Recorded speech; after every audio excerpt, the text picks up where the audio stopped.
स्थानीय तहसील कार्यालय अचलपुर में पदस्थ अधिकारियों एवं कर्मचारियों की मनमानी से दो बहनों को कुल कायदे से उनके बुजुर्गों को मिली खेती में अपने हक से वंचित कर दिया गया। यह गंभीर मसला अचलपुर तहसील के मौजा खेत त्र्यंबक नारायण सर्वे नंबर 64 क्षेत्र 7.34 हेक्टेयर आर कृषि भूमि को लेकर है। उक्त कृषि भूमि की मालकी नारायण वेंकट देशमुख, श्री कृष्ण पांडुरंग देशमुख व इसी परिवार के अन्य सदस्यों की बताई जाती है। वर्ष 1934 से इस खेती को नारायण पोकले यह किराए तत्व पर लागवन पर उत्पादित करते आ रहे हैं। वर्ष 1958 के मुंबई टेनेसी कायदा कलम 8(1) अनुसार उक्त कृषि भूमि के कुल में नारायण का नाम अधिकृत रूप से समाविष्ट किया गया था।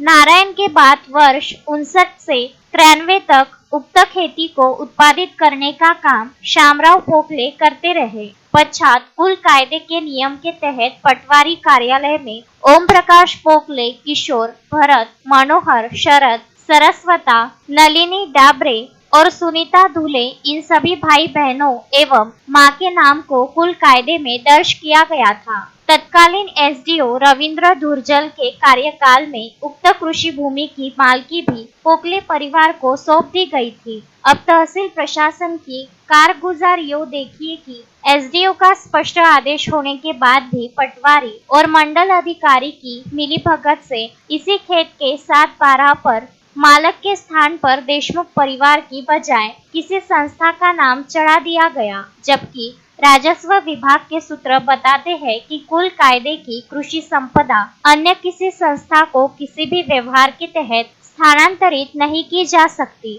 जुड़वा शहर के कुछ सफेदपोश संस्थागत मान्यवरों के नाम पटवारी की असीम अनुकंपा से खेती पुस्तिका पर चढ़ा दिए गए। बताया गया कि उक्त जमीन यह देशमुख परिवार द्वारा कथित संस्था को दान पत्र करके उन्हीं के सुपुर्द कर दी गई। इस पूरे मामले में नायब तहसीलदार और मंडल अधिकारी इन दोनों द्वारा राजस्थानी रॉयल्स की टीम से जमकर वसूली करने की चर्चा सुनने को मिल रही है। इस बीच सुनीता धुले दस्तूर नगर, अमरावती और नलिनी डाबरे द्वारका नगरी, अकोला इन दोनों बहनों को मालूम पड़ा कि भाइयों के साथ साथ ही संस्थागत मान्यवर भी 7/12 से उनका नाम हटाने का षड्यंत्र कर रहे हैं। अपने पुरखों के खून पसीने से उपजाऊ बनाई गई जमीन से बहनों के बेदखल करने की साजिश के खिलाफ सुनीता व नलिनी ने आवाज उठानी शुरू की। उन्होंने एसडीओ के पास गुहार लगाकर संबंधित 7/12 रद्द करने का आवेदन भी किया है। हकीकत में जब तक तहसील कचहरी एवं एसडीओ के दफ्तर में किसानों पर कागजी अत्याचार होते रहेंगे, तब तक लाख उपाय योजना कर लीजिए, यह सिलसिला नहीं थमेगा। अचलपुर के राजस्व प्रशासन से मिली निराशा के बाद अब दोनों बहनों ने कोर्ट ऑफ लॉ की शरण में जाने का निर्णय लिया है। पंकज साबू, विदर्भ न्यूज, अचलपुर।